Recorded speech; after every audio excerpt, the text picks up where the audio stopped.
Pardon my French, but Cameron is so tight that if you stuck a lump of coal up his ass, in 2 weeks you'd have Lou Diamond. Would you like to learn from those that are taking their lives, their businesses, and their passions to the next level? Best-selling author of Speakeasy and master connector Lou Diamond is here to connect you to some of the most inspiring and amazing people on this planet. Get ready to thrive loud with Lou Diamond.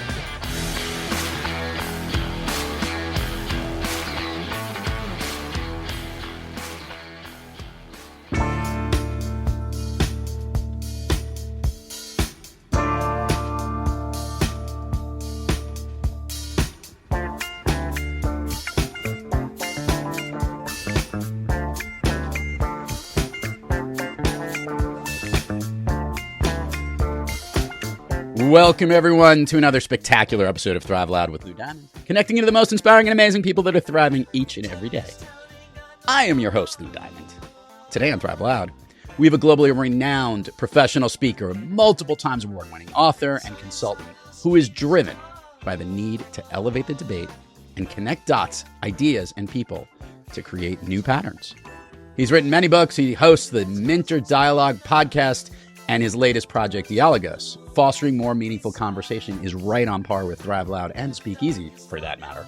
So I'm excited to have him on. Spoiler alert, we told the name of the podcast, but guess what, Thrive Loud listeners? I bring you Minter Dial. Minter, how are you today?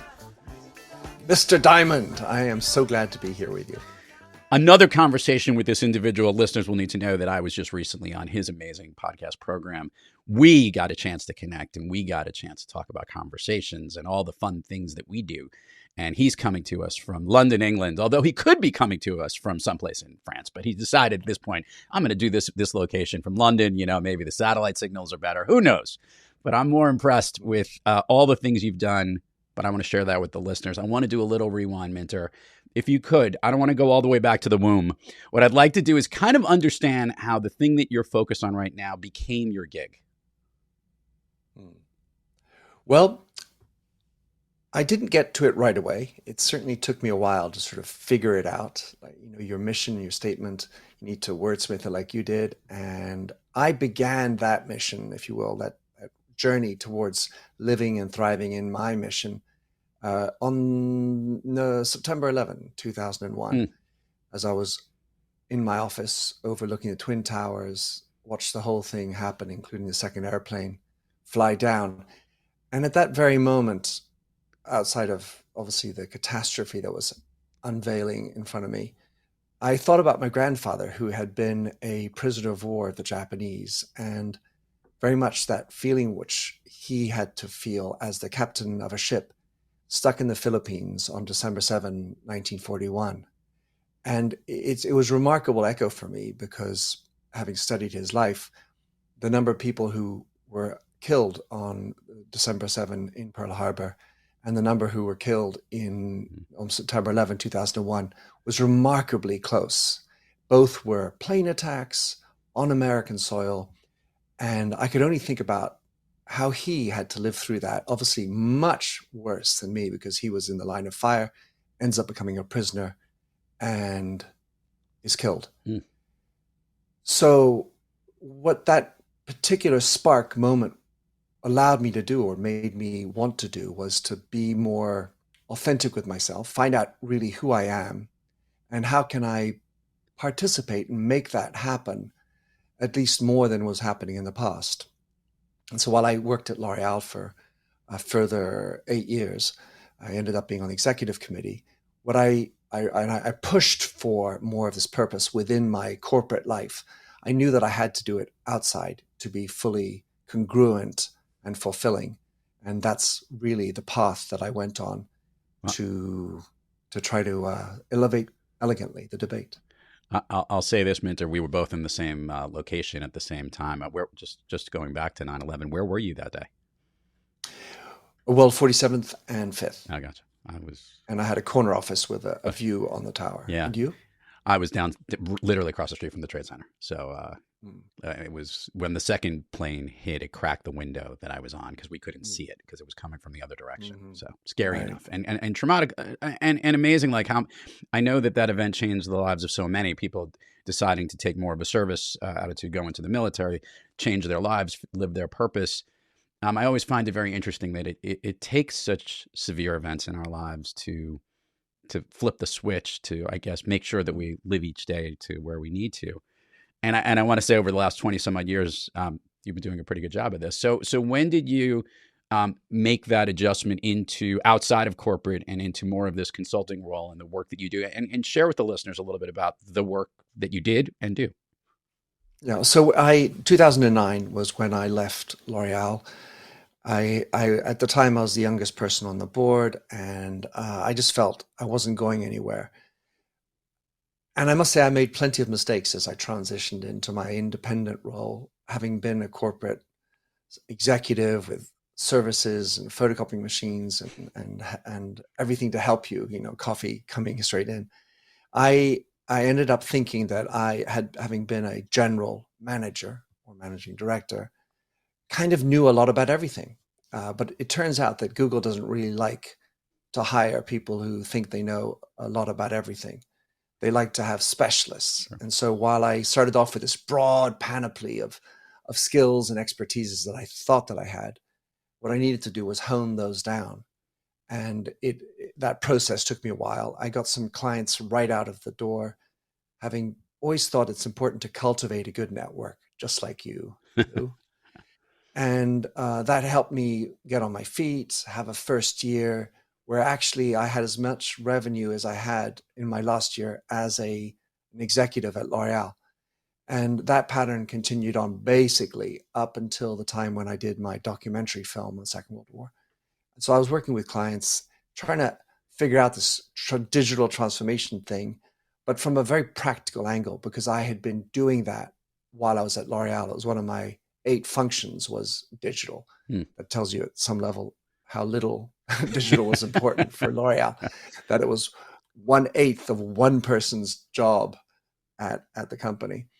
But that was what I did. I really focused on transformation, all things digital, helping leaders understand how to have a presence on a LinkedIn, on a Twitter, why and how to have an executive approach to the way you deal with yourself online.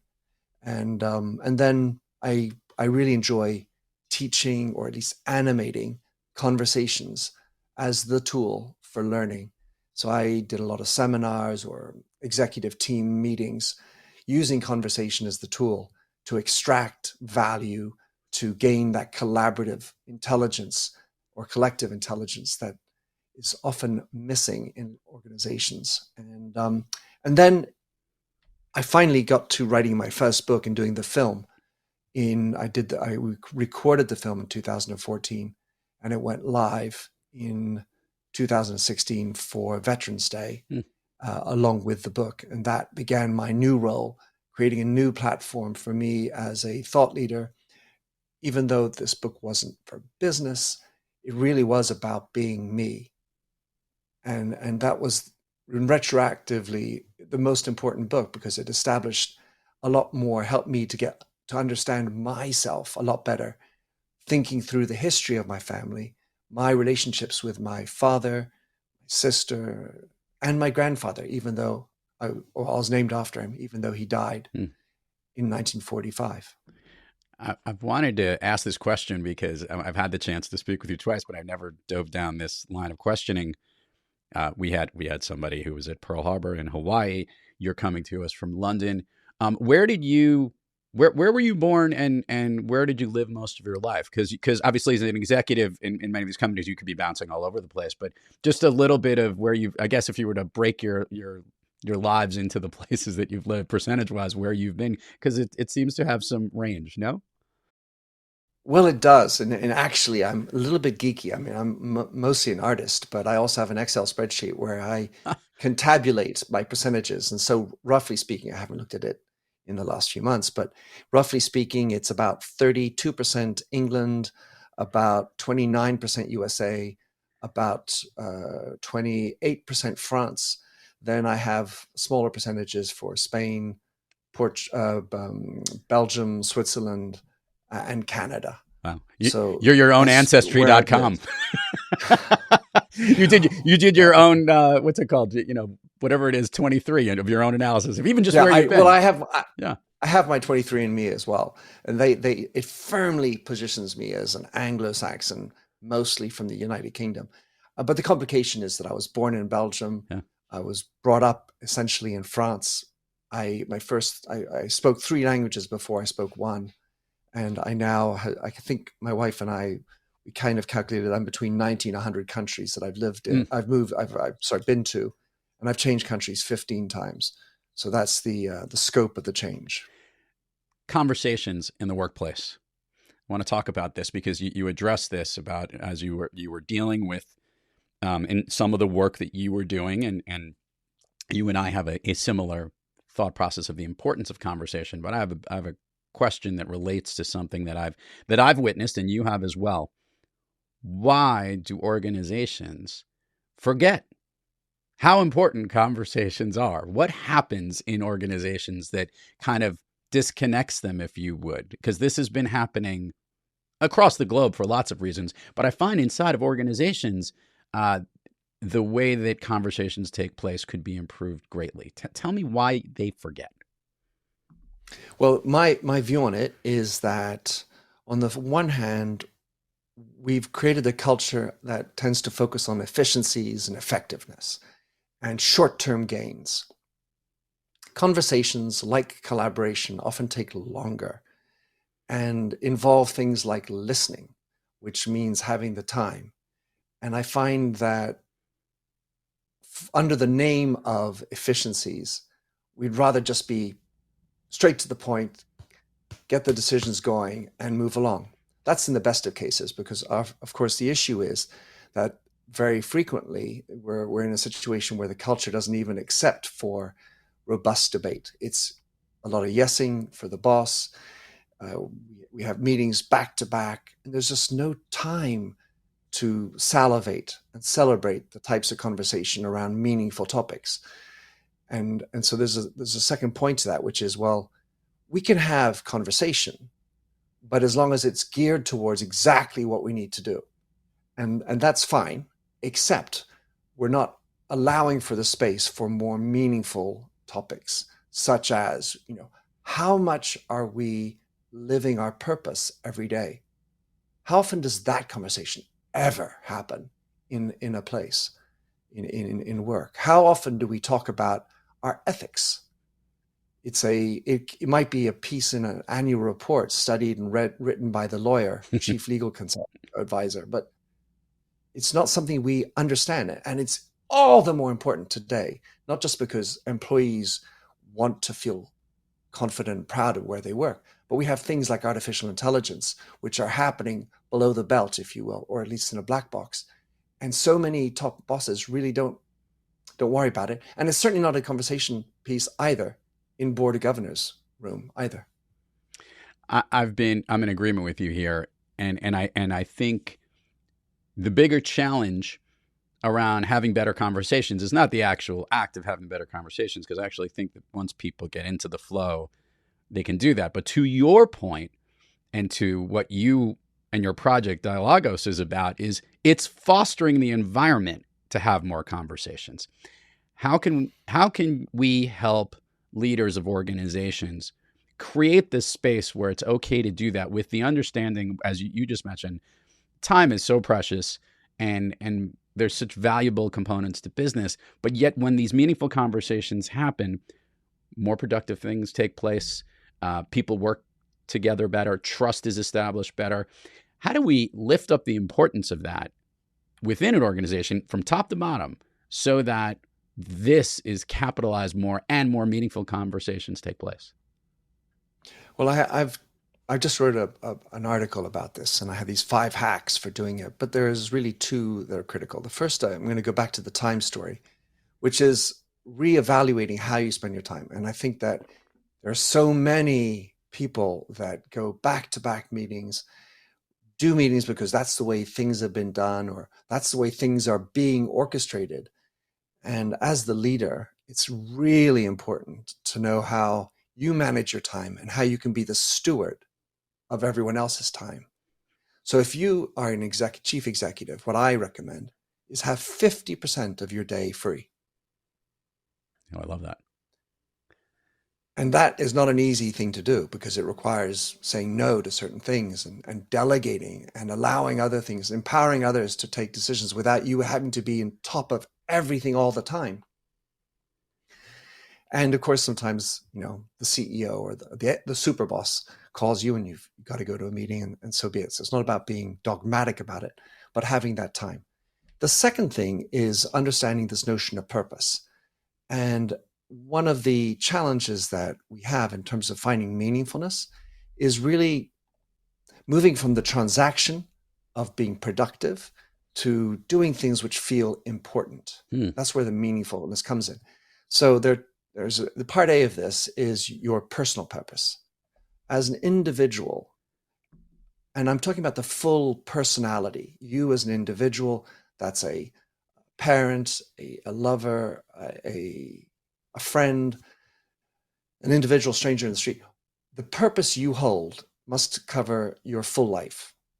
And how many people have a very precise understanding of that personal purpose? Because if you don't have that, it's sort of hard to know who you are and what truly excites you. Mm-hmm. And then the second thing is linking that into, if there is, a solid bona fide purpose at the office. In other words, at your company. And a purpose, the way I like to position it, Lou, is a purpose is an answer to this question. How would the world be worse off if you and your business didn't exist? Oh, I love that. And therein lies the answer or the way to find a purpose. In the last, we'll call it 13 plus years since you've been on your own outside of the corporate world, you've made a movie, you've written different books, you're hosting a popular podcast, you're consulting with organizations. We would call you the Renaissance man of the 21st century. Here's a question for you. As you look at all of the different roles that you've taken on since you've broken free from that old environment, if you would, which of those hats do you like wearing best, Minter? What's the role that you love doing most on your day-to-day, the one that gets you the most excited? I'm sure they all do, but maybe one gets you more excited than another? Well, there are two things that I like to do that really will capture the spirit of who I am and also give me energy. And the first really is doing live presentations. I think that being on stage, I thrive on the sort of thespian side of my life. When I was running Redken, I learned so much from the team about how to have a presence on stage, how to interact, how to engage with your audience, how to read them, change it up, fire it up, when to use silence or when to jump into the audience and all that. So I really enjoy that. And every invoice I ever send is, I expect to exceed your expectations. And then the second thing, which is far more quiet, much more, let's say, off the beaten path, is I like to host a practice called an empathy circle, where I invite hopefully 4 people, total of 5 with me included, to spend 2 hours practicing active listening around a interesting topic. And the nature of the empathy circle, something I didn't invent, it was brought up by Edwin Rutsch and Lida Vey Niesing, is to focus on how you listen to somebody else. And the way you do that is you have to reformulate every time you're listening to somebody else in this structured dialogue. Anyway, so I do about one a month, and I very carefully curate the people. We find an interesting topic and we spend 2 hours, and every time in the second hour, things happen. Yeah. The magic of that bonding through conversation, opening up the chakras, feeling each other in a very different way, which is so rare in today's world. Are you drinking your own Kool-Aid as it related to the advice you were giving some of the companies? Are you able, in the day in the life of Minter Dial, able to break your day where you can leave half the day free to use it for creativity, for ideas? Are you able to inject that into each day you do?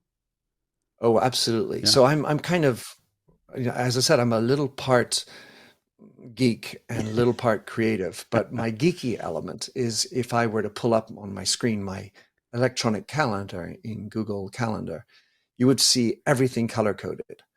And the way, so I allow people to reserve rendezvous with me through Calendly, Yeah. but I'm very punctilious about the spaces that I offer out. Even if I have to change it for North American or Asians, I have different calendar links for that. But generally speaking, my day is naturally freed up half of the time because Calendly doesn't allow for meetings otherwise. Right. And then I color code things like my sports because I want to make sure that I'm doing active sports 3 to 4 times a week. That's got a specific color code. I have a color code for meeting somebody new, which is another part of my connecting dots and people idea. So every day I want to make sure that I'm meeting somebody new, meeting it hopefully deeply, but at least making some kind of contact with somebody new and listening to their story. And that's how I try to mobilize myself. I want to ask this question because we both sit in the same chair, and that is the benefit that you have had in hosting Mentor Dialogues podcast, Mentor Dialogue podcast, the Mentor Dialogue podcast, excuse me. And in doing it, because obviously you're taking a very active listening role, but obviously the listeners are getting to connect with some of the amazing guests and people that you've had on the program. What gift have you received from hosting this program? Well, many. First is it's made me read at least one book a week. I probably read between 2 and 3 books a week. So I'm always reading. I'm generally asking authors to come on to my show, but not always. And in that reading or in the research that I do for each of my shows, I always feel like it's interesting to delve into somebody and then to see maybe the differences between what's written and what is, who the person is. And ultimately, there's something special, Lou, about the record button. When you punch that button, with whomever you're speaking, that naturally influences the nature, the tenure, timbre of the conversation. And for example, Lou, my 500th English podcast, because I also do it in French, my English podcast, my 500th episode, which will be breaking at the beginning of the year, will be with my father. Oh, nice. And 2.5 hours. 2.5 hours with your dad. I like it. When do we'll have to tune. We'll put the links in the show notes for when that one comes out. And that's awesome that you get to have the opportunity to do that. And I think, I guarantee you the mic will probably flip around a little bit, I'm sure, on some of the who's going to be hosting that particular show. I'm piecing all this together, Mentor, and obviously you have all these wonderful things. And what's so great to see is that you truly are living your passion each and every day, which is why you're on Thrive Loud and why you are here today. Yet we all know, we all have days when we're not quite kicking on all cylinders and we're a little off our game. Mentor Dial, when you have trouble thriving, what practice do you seek, or maybe which individual do you seek out to get yourself back on the thriving track? Well, so there are a couple of things that I do as a regular practice, really every day. And the first of them is I walk between 1 hour and 1.5 hours for my day. So that can involve just going somewhere or going for a walk. And London is such a green town. I don't care if it's raining. I'll still use an umbrella. And I find that interesting too. And the second thing is my morning starting point. I've been meditating now for, I can't count exactly, but maybe 8 years every morning. Impressive. And the new thing I did was I started stretching. So I thought of stretching my body as well as my mind, which would be a good combination. I'm no yoga specialist or anything like that, but I enjoy that idea. And I'm very excited to say that a couple of days ago, I actually managed to kiss my toe yet again, one more time. Wow. Since probably being a baby. So what I suppose I do is I spend some time with myself when I'm not feeling great. And there have been plenty of times, Lou, that I haven't been feeling great. Yeah. And I've been trying to be more cognizant of that instead of just sort of brushing it off and say, oh, I can get over this. I'm bigger than this. That sort of stiff upper lip approach, being a little bit more aware of it and then figuring out how to get through it. So things that do help also are having great conversations, intimate conversations. Yeah. And they can be with a stranger on a bus. It's amazing. I had this fantastic conversation with a Filipino woman who was head of the cabin, purser for Emirates Airline, and a woman who's seen the world many times over. We talked about our different languages and our different lives, and it was about a 25-minute conversation, but it was an energizing thing. And so connecting with people helps to energize. Sports for sure helps me to feel fit, and it's an activity that gets the endorphins going. And I think that's useful. You got to do stuff, because if you just sit and mope around. Listeners need to know that he is a serious racket sport player. I think that's what we discussed when I was on his program, or when after the record button, if you could see, there's a tennis ball behind him too. And note to Minter here, I played pickleball last night, and here's one thing to talk about getting the endorphins going. When you play until about 10 p.m. at night, it is very difficult to get to sleep after having a fun activity that you go through. I love all the things you're doing. True. I love all the things you're doing, and I think it's really interesting to learn, obviously, the ability for you to want to have these conversations, and this diverse nature of who you've been in all these different places you've been provides such an interesting spectrum, enabling you to take in different cultures, different methods, different businesses. And obviously, I'm sure in consulting and the work that you do, you're connecting with these different organizations and trying to see all the different cultures and places, which means you love to go around and check all these things out, which is awesome. Here's what I want to do, Minter. I want to go through the admin part of the show right now. Then we're going to have a little fun version of Fun Street here on Thrive Loud. Share with the listeners all the places people can find you, learn about you. We will put it all in the show notes, but it gets way more engagement when they hear it from you.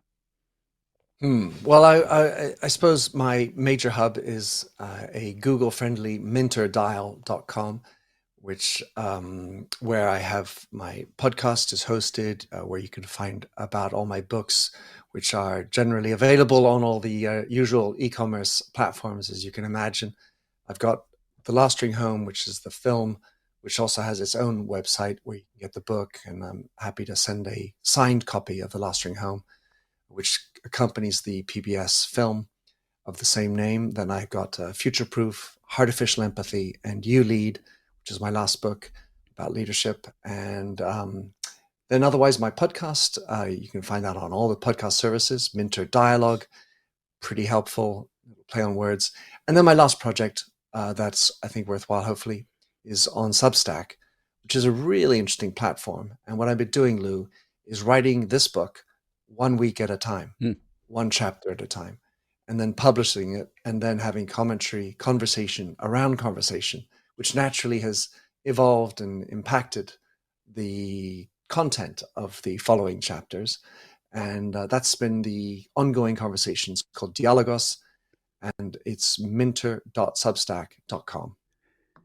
Listeners need to know, if you haven't figured out, this is the much more handsome and better sounding version of Lou Diamond here. He talks about connecting his podcast name and show are blended together with everything that he does in Minter Dial and Minter Dialogue. I love that. And by the way, Minter, is Minter short for something? That's not a name that I am as most familiar with. The significance of Minter. Well, you're never going to, at least I haven't found another first name Minter, but Minter is a last name. Yes. It came out of Britain many centuries ago as the person who makes money, a minter. And there were a couple of famous tennis players, Australian women tennis players, Anne and Elizabeth Minter. Yeah. There was a very famous middleweight European champion, Alan Minter. But it was a last name. And as back in the beginning of the 20th century, often you had lots of kids. In this case, my grandfather had 8 kids with 2 different wives, and they ran out of names or needed new names. They just borrowed my great-grandmother's maiden name. There you go. Okay. And switched it into my grandfather's middle name.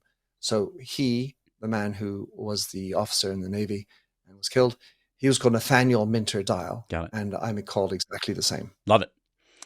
Ready to go down Fun Street with me here, Minter? I know you've been having fun the whole time, as you could tell. Who who would not want to talk to this guy with all the blend of his accents merging together? I am going to have to plenty of people. I don't believe that for a minute. I'm going to have to tune in and listen to your French podcast. I don't speak French, but I just want to kind of hear how that rolls and how much fun. How much, by the way, challenge in flipping the switch in hosting shows in both English and in French? No, not for you. Okay. My wife is French, and we speak French as my first language at home. And then I speak my game Padel Tennis. Yeah. El Padel es un juego español. Sí. So I'm always channeling my Spanishness playing paddle. Minter, share with the listeners what you shared with me as one of your all-time favorite movies. Well, so this is a book that I fell in love with when I was at university. I was always a little bit, as I said, creative, a little bit poet, a little bit writer. And this is a book that's also an amazing film. Yeah. And it's rare to have this idea that the film could even be as good as the book. So the book is Dr. Zhivago. Sorry, the film is Dr. Zhivago. And it really encompasses, I love Russian. I learned to speak a good level of Russian. I love the soul, the depth of it, and the amazing emotions that you have in sadness as well as in happiness. And I think that it really feels fulfilling when I read it. I think when I write, I like to write every morning. I don't have snow out my window, but that vision of Zhivago, Omar Sharif writing in the winter in his little dacha, that's something that's very romantic for me, and gives me a chill through it. And the love story is so powerful, and both the book and the film are monumental inspirations for me, really. The interesting connection to this movie is both my father and aunt are avid, and my mom actually are avid bridge players.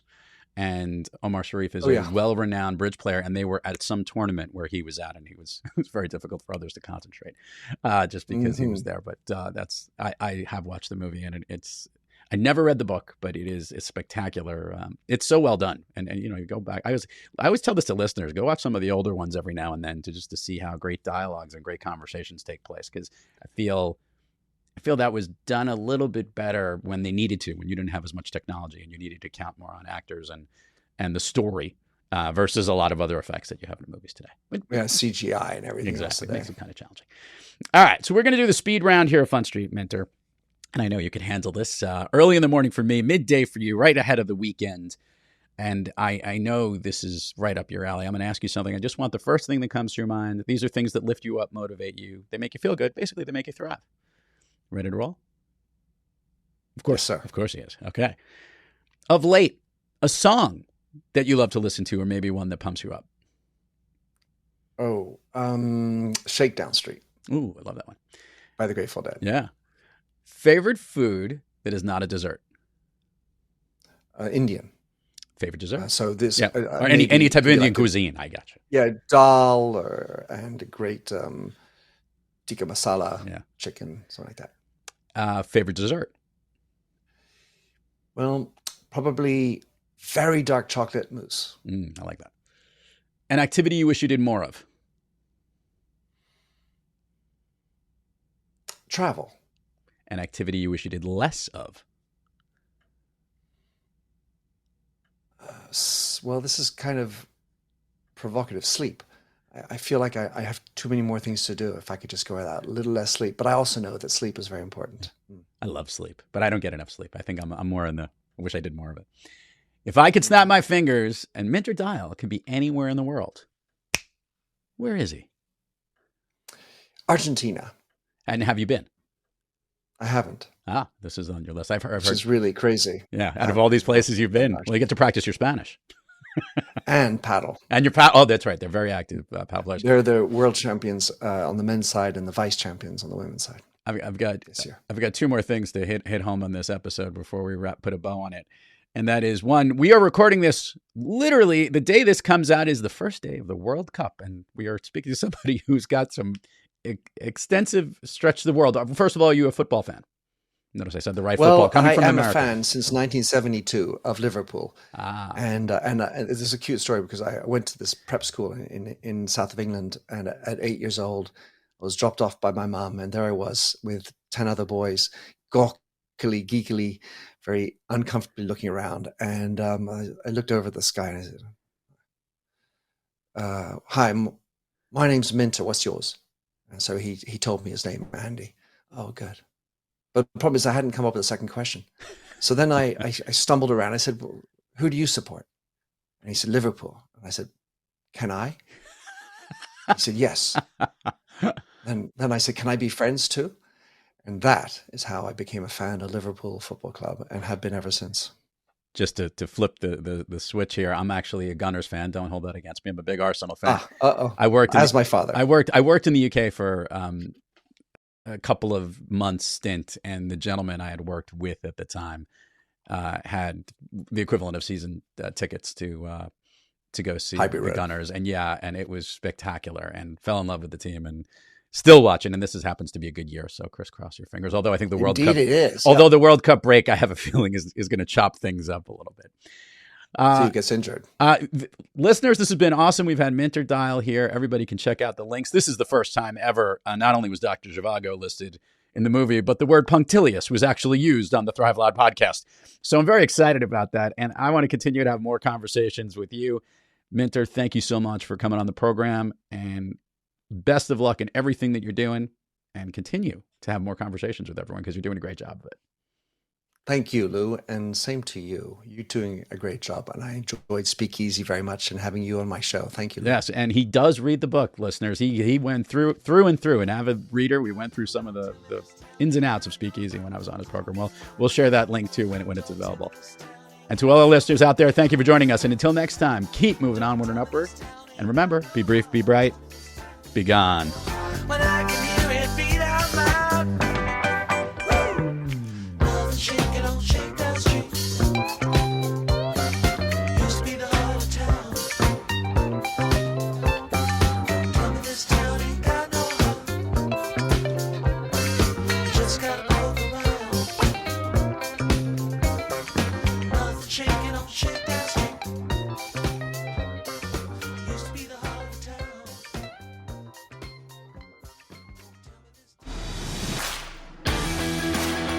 You've been listening to Thrive Loud with your host, Lou Diamond. Check us out on the web at thriveloud.com and follow us on Instagram, LinkedIn, Twitter, and Facebook at Thrive Loud.